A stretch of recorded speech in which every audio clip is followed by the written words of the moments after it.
Hey everyone, I'm Mike. Today we're going to talk about countable and uncountable nouns. You might also hear them called count nouns and non-count nouns.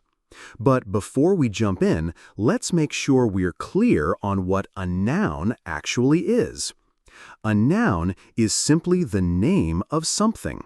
That something could be a person, like Mike or doctor. A place, like Kenya or library. An animal, like lion or parrot. A thing, like phone or bottle. Even a feeling, like joy or fear.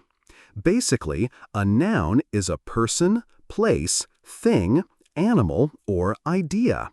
It's not an action, that's a verb, and it's not a description, that's an adjective. Let's check your understanding with a quick exercise. Sentence 1. Brazil has beautiful beaches. Brazil, a country, so it's a noun. Beaches, places, also nouns. Sentence 2. My cousin is funny. Cousin, a person, noun.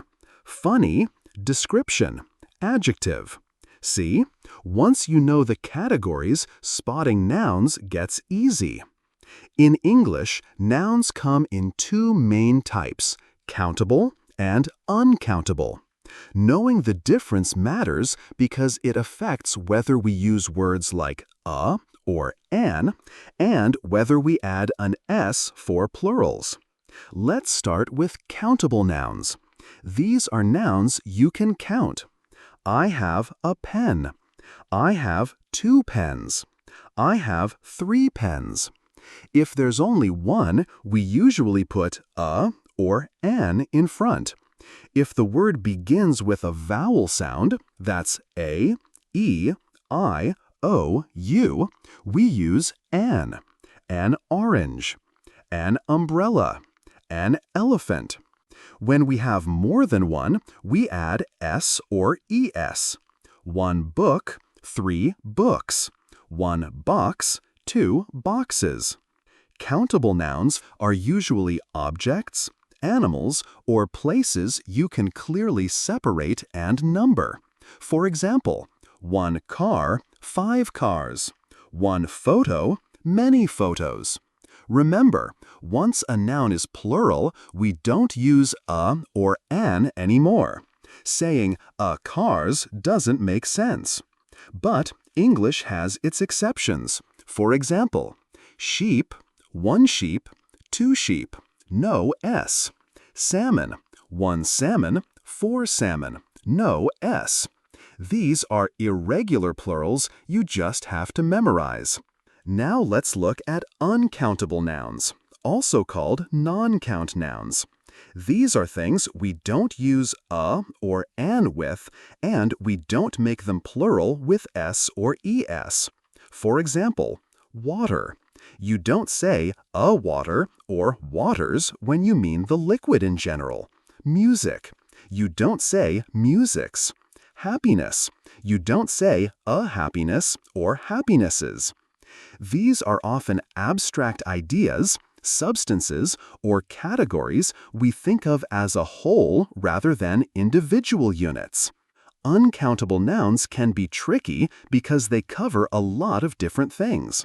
Some are feelings, like anger or love. You can't say 3 angers. Some are categories, like furniture.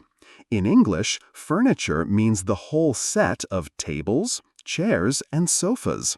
We don't count them as 1 furniture, 2 furnitures.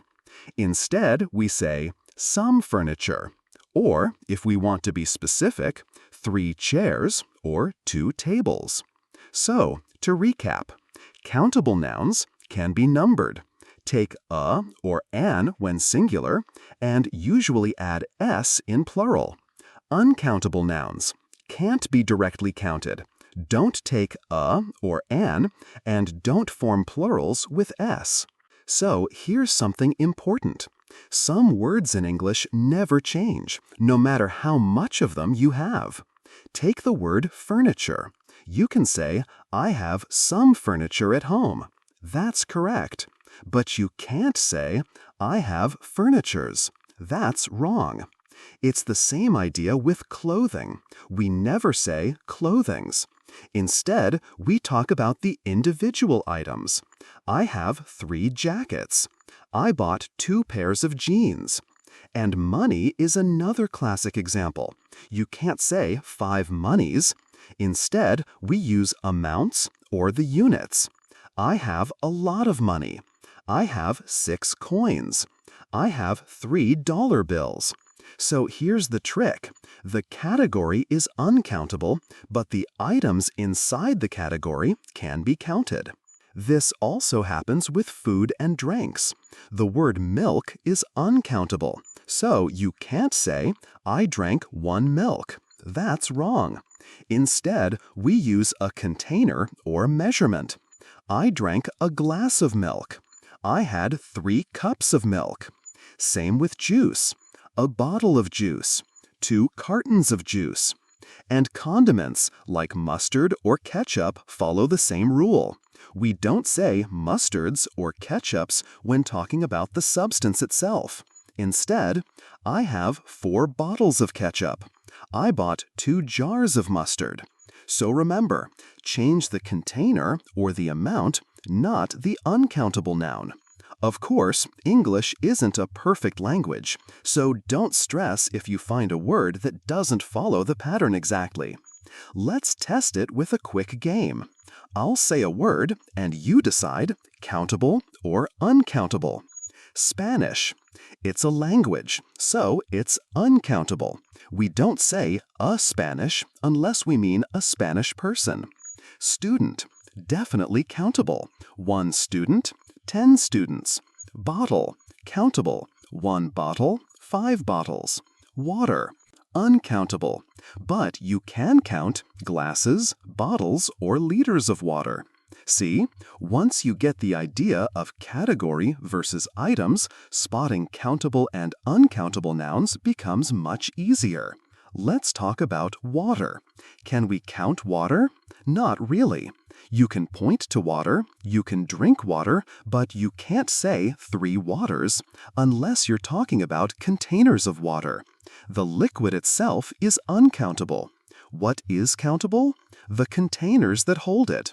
A bottle of water, 2 jugs of water, 5 liters of water. The same logic works with phones. Totally countable. 1 phone, 2 phones. Shoes are also countable, though we often talk about them in pairs. A pair of shoes, 3 pairs of shoes.